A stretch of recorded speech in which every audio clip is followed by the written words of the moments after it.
Hi hello ನಮಸ್ತೆ ವೀಕ್ಷಕರೇ. Hi ಕಾರ್ನೂರು digital ಮಾಧ್ಯಮಕ್ಕೆ ಸ್ವಾಗತ. ನಾನು ನಿಮ್ಮ ವಿಜಯ್ ಕುಮಾರ್. ವೀಕ್ಷಕರೇ, ಇಲ್ಲಿ ಇವಾಗ ನೀವು ನೋಡ್ತಾ ಇರೋ ವಿಡಿಯೋ ಸ್ವಲ್ಪ ಹಳೇದಿರಬಹುದು, ಆದ್ರೆ ಇಲ್ಲಿ ಮಾತಾಡಿರುವಂತ BM ಭಟ್ ಅನ್ನೋ ವ್ಯಕ್ತಿ ಪ್ರಸ್ತುತ ರಾಜಕೀಯದ ಬಗ್ಗೆ, ಸೌಜನ್ಯ ಹೋರಾಟದ ಬಗ್ಗೆ, ಸೌಜನ್ಯವೇ ಆದ ಅನ್ಯಾಯದ ಬಗ್ಗೆ ಎಲ್ಲ ತುಂಬಾ ಚೆನ್ನಾಗಿ ಮಾತಾಡಿದ್ದಾರೆ. ಇದು ಲೋಕಸಭೆ ಚುನಾವಣೆಗಿಂತ ಸ್ವಲ್ಪ ಹಿಂದೆ ಮಾಡಿರೋ ವಿಡಿಯೋ ಇದು, ಆದ್ರೆ ತುಂಬಾ ಚೆನ್ನಾಗಿ ಮಾತಾಡಿದ್ದಾರೆ. ಪ್ರಸ್ತುತ ರಾಜಕೀಯ ದೊಂಬರಾಟ ಅದು ಇದು ಎಲ್ಲಾನು, ಬಿಜೆಪಿ ಗವರ್ಮೆಂಟ್ ಅಲ್ಲಿ ಏನಾಯ್ತು, ಕಾಂಗ್ರೆಸ್ ಗವರ್ಮೆಂಟ್ ಅಲ್ಲಿ ಏನಾಯ್ತು ಎಲ್ಲಾನು ಮಾತಾಡಿದ್ದಾರೆ. ತುಂಬಾ ಚೆನ್ನಾಗಿ ಮಾತಾಡಿದ್ದಾರೆ. ಎಲ್ಲೂ ಮಿಸ್ ಮಾಡ್ದಂಗೆ ಈ ವಿಡಿಯೋನ ನೋಡಿ ಬನ್ನಿ. ಬಂಧುಗಳೇ, ಇತ್ತೀಚೆಗೆ ಹುಬ್ಬಳ್ಳಿಯಲ್ಲಿ ನೇಹಾ ಅಂತ ಹೇಳೋ ಒಂದು ಹುಡುಗಿಯ ಕೊಲೆಯಾಗಿದೆ. ನೇಹಾ ಅಂತ ಹೇಳುವವಳು ಕಾಂಗ್ರೆಸ್ ಕಾರ್ಪೊರೇಟಿನ ಮಗಳು. ಅವಳು ಹಿಂದೂ ಆಗಿದ್ದಾಳೆ. ಕೊಲೆ ಮಾಡಿದವರು ಫಯಾಜ್, ಅವನು ಮುಸ್ಲಿಂ. ನೇಹಾ ತನ್ನನ್ನು ಪ್ರೀತಿ ಮಾಡಲಿಲ್ಲ, ತನ್ನನ್ನು ಮದುವೆ ಆಗ್ಲಿಕ್ಕೆ ಒಪ್ಪಲಿಲ್ಲ ಅಂತ ಹೇಳಿಕೊಂಡು ನೇಹಾನು ಈ ಫಯಾಜ್ ಚೂರಿಯಿಂದ ಕುತ್ತಿ ಕೊಲೆ ಮಾಡಿದ್ದಾನೆ. ಈ ಕೊಲೆ ನಡೆದು 1 ಗಂಟೆಯಲ್ಲಿ ಪೊಲೀಸರು ಬಂಧಿಸಿದ್ದಾರೆ. ಅವನು ಜೈಲಲ್ಲಿದ್ದಾನೆ. ಅದ್ರ ವಿಶೇಷ ಏನಂದ್ರೆ ಬಿಜೆಪಿಯವರ ಹೋರಾಟ. ಯಾವಾಗಲೂ ಕಾಂಗ್ರೆಸ್ ಅವರನ್ನು ಟೀಕೆ ಮಾಡ್ತಾ ಇರುವಂತ, ಕಾಂಗ್ರೆಸ್ನಲ್ಲಿರುವ ಹಿಂದೂಗಳನ್ನು ಕೂಡ ಟೀಕೆ ಮಾಡ್ತಾ ಇರುವಂತ ಬಿಜೆಪಿಗಳು ಈಗ ನೇಹಳಿಗೆ ಅನ್ಯಾಯ ಆಗಿದೆ ಅಂತೇಳಿ ಹೋರಾಟ ಮಾಡ್ತಾ ಇದ್ದಾರೆ. ಯಾಕಿರ್ಬೋದು ಹೇಳಿ? ಲೋಕಸಭಾ ಚುನಾವಣೆ ನಡೀತಾ ಇದೆ. ನಾಡಿನ ಲೋಕಸಭಾ ಚುನಾವಣೆಯಲ್ಲಿ ಈ ಶವದ ರಾಜಕೀಯ ಮಾಡ್ಲಿಕ್ಕೆ ಹೊರಟು ಬಿಜೆಪಿಯವರು ಶವದ ಮೇಲೆ ಕೂಡ ರಾಜಕೀಯ ನಡೆಸಿ 1-2 ಓಟ್ ಆದ್ರೂ ಜಾಸ್ತಿ ಸಿಗ್ತದ ನೋಡುವ ಅಂತೇಳಿ ಹೊರಟಿದ್ದಾರೆ. ಮುಖ್ಯವಾಗಿ ಅವರು ಹೇಳುವಂತ ಮಾತು,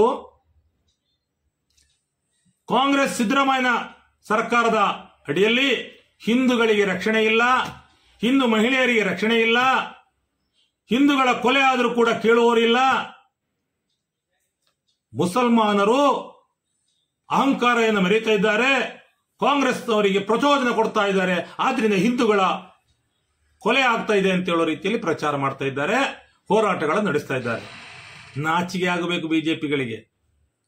ಸ್ವಾಮಿ, ಕ್ರಿಮಿನಲ್ಗಳಿಗೆ ಧರ್ಮ ಇದೆಯಾ? ಬಿಡಿ. ಪ್ರವೀಣ್ ನೆಟ್ಟರ್ ಕೊಲೆ ಆಯಿತು. ಯಾರ ಆಡಳಿತ ಅವಧಿಯಲ್ಲಿ ಕೊಲೆ ಆಗಿದ್ದು?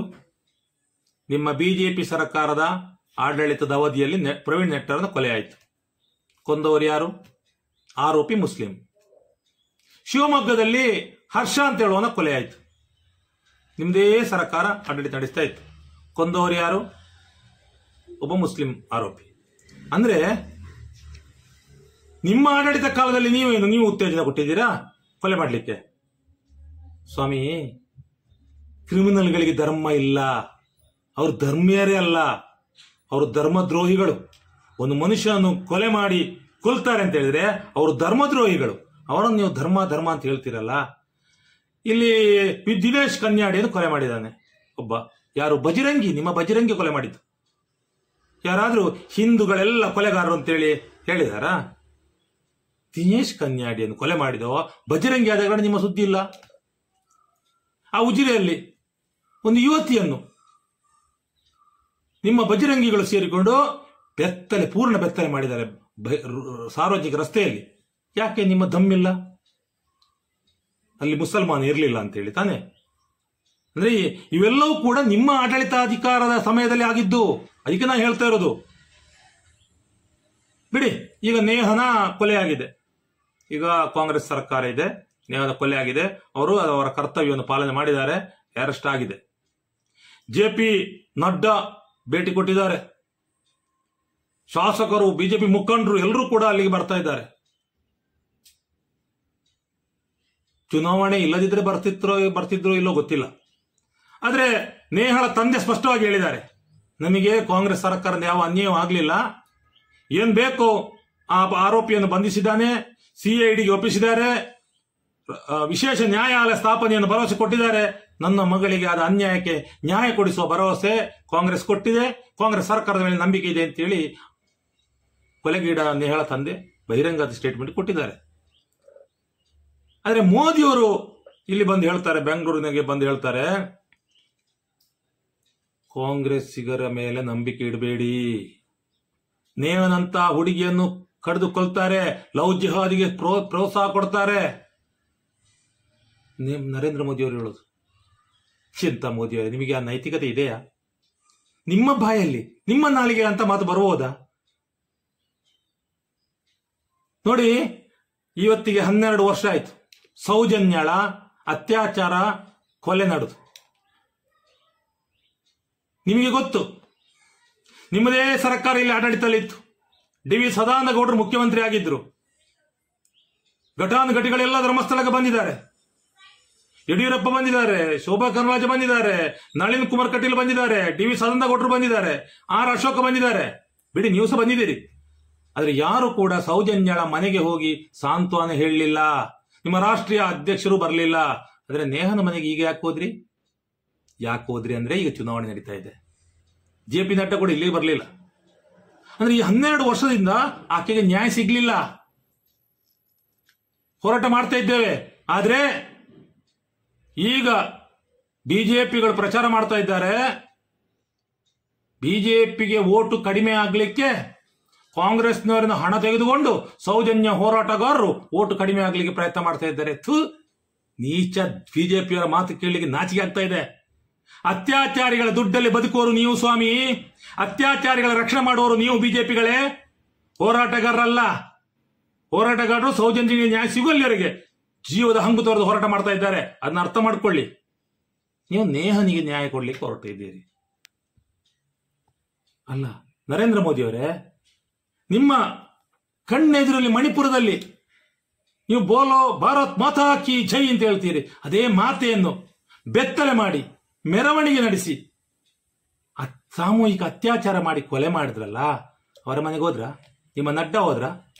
ನೀವೇನಾದ್ರು ಹೇಳಿಕೆ ಕೊಟ್ರ? ಅವರೆಲ್ಲ ನಿಮ್ಮ ಬಜರಂಗಿಗಳು ಸ್ವಾಮಿ. ಬಿಜೆಪಿಯ ಪಕ್ಷದ ಕಾರ್ಯಕರ್ತರು, ಅವರು ಈ ಕೆಲಸ ಮಾಡಿದ್ದು. ನಿಮ್ಮ ಬಿಜೆಪಿ ಸರ್ಕಾರ ಅಲ್ಲಿ ಇರುವುದು. ಆದ್ರೆ ನಿಮ್ಮದು ಖಂಡನೆ ಇಲ್ಲ, ಆ ಸರ್ಕಾರದ ರಕ್ಷಣೆಯೂ ಇಲ್ಲ. ಇದು ಮಣಿಪುರದ ಘಟನೆ. ಬೇಡ ಬಿಡಿ, ನಿಮ್ದೇ ನೀವು ಮುಖ್ಯಮಂತ್ರಿ ಆಗಿದ್ದೀರಿ. ಅವತ್ತು ಗುಜರಾತ್ ಅಲ್ಲಿ ಬಲ್ಕಿಸ್ ಬಾನು ಅಂತ ಹೇಳುವವಳಿಗೆ 11 ಜನ ಸಾಮೂಹಿಕ ಅತ್ಯಾಚಾರ ಮಾಡಿದ್ದಾರೆ. ಅವಳ ಮನೆಯ ಎಲ್ಲರನ್ನೂ ಕೂಡ ಕಡಿದು ಕೊಂದಿದ್ದಾರೆ. ಕೋರ್ಟ್ ಅವರಿಗೆ ಜೈಲು ಶಿಕ್ಷೆ ಕೊಟ್ಟಿದೆ, ಆ 11 ಜನ ಆರೋಪಿಗಳಿಗೂ ಕೂಡ. ನಿಮ್ಮ ಬಿಜೆಪಿ ಸರ್ಕಾರ ಏನ್ ಮಾಡಿತ್ತು ಮೋದಿ ಅವರೇ? ಅವರಿಗೆ ಮಾಫಿ ಕೊಟ್ಟು ಅವರನ್ನು ಬಿಡುಗಡೆ ಮಾಡಿಸಿ, ಅವರನ್ನು ಮಾಲೆ ಹಾಕಿ ಮೆರವಣಿಗೆ ಮಾಡಿಸಿ ಗೌರವ ಮಾಡಿದ್ದು. ಒಂದು ಅತ್ಯಾಚಾರಿಗಳ ಸನ್ಮಾನ ಮಾಡಿ ಗೌರವಿಸುವ ಒಂದು ಪಕ್ಷ ಇದ್ದರೆ, ಆ ಸಂಸ್ಕೃತಿ ಇರುವುದಿದ್ರೆ ಅದು ಬಿಜೆಪಿಗೆ ಮಾತ್ರ. ಅತ್ಯಾಚಾರಿಗಳನ್ನು ಗೌರವಿಸುವ ಸಂಸ್ಕೃತಿ ಬಿಜೆಪಿಗರೇ.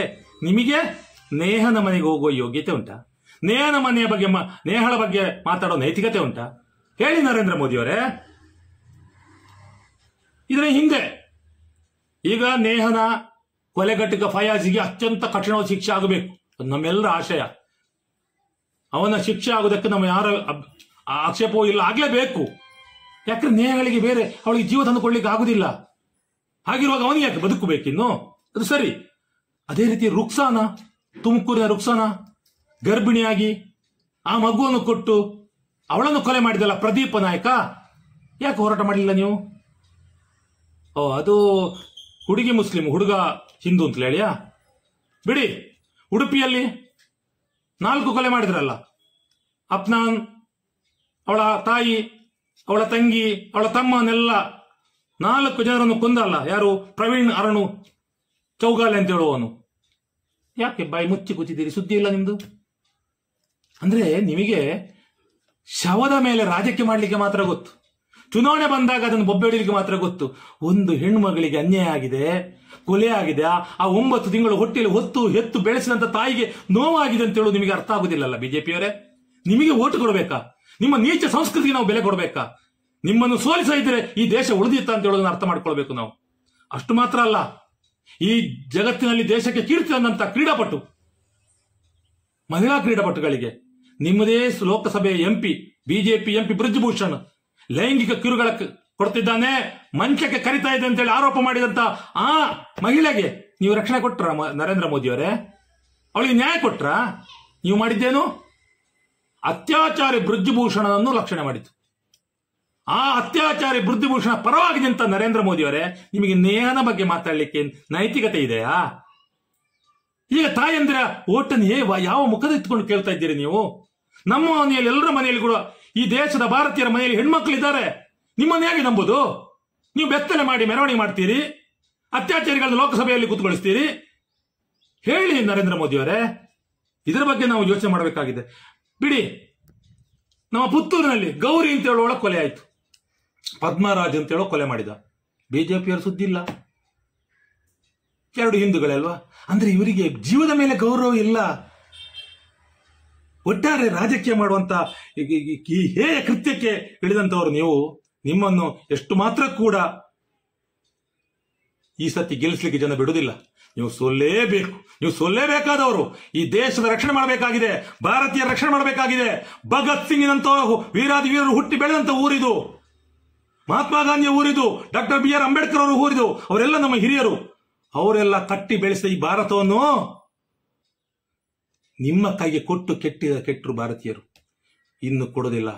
ಈ ಸಾರಿ ಬಿಜೆಪಿಯನ್ನು ಹೇಳ ಹೆಸರಿಲ್ಲದ ರೀತಿಯಲ್ಲಿ ಸೋಲಿಸ್ತಾರೆ ಅಂತ ಹೇಳುವ ವಿಶ್ವಾಸ ನಮ್ಮೆಲ್ಲರಿಗೂ ಕೂಡ ಭಾರತೀಯರಿಗಿದೆ. ನೀವು ಹೇಳಿದಾಗೆ ನಿಮ್ಮ ಸುಳ್ಳು ಬುರುಡೆಗಳನ್ನು ಕೇಳಲಿಕ್ಕೆ ಈ ಭಾರತ ದೇಶದ ಮಣ್ಣಲ್ಲಿ ಹುಟ್ಟಿದಂತ, ಭಾರತ ಮಣ್ಣಲ್ಲಿ ಹುಟ್ಟಿದಂತ ಯಾವ ಭಾರತೀಯನ್ನು ಮೂರ್ಖರಲ್ಲ, ತಿಳ್ಕೊಳ್ಳಿ. ನಮಸ್ಕಾರ. ವೀಕ್ಷಕರೇ, ಈ ವಿಡಿಯೋ ನಿಮಗೆ ಇಷ್ಟ ಆಗಿದ್ದಲ್ಲಿ ನಿಮ್ಮ ಅನಿಸಿಕೆ ಅಭಿಪ್ರಾಯಗಳನ್ನ ಕಮೆಂಟ್ ಮುಖಾಂತರ ತಿಳಿಸಿ. ಹಾಗೆ ನಮ್ಮ ಹಾಯ್ ಕರ್ನಾಟಕ ಡಿಜಿಟಲ್ ಮಾಧ್ಯಮಕ್ಕೆ ಸಬ್ಸ್ಕ್ರೈಬ್ ಆಗೋದನ್ನ ಮರಿಬೇಡಿ. ಮುಂದಿನ ವಿಡಿಯೋದಲ್ಲಿ ಮತ್ತೆ ನಿಮ್ಮನ್ನ ಭೇಟಿ ಮಾಡ್ತೀನಿ. ಅಲ್ಲಿವರೆಗೂ ಟೇಕ್ ಕೇರ್, ಗುಡ್ ಬೈ.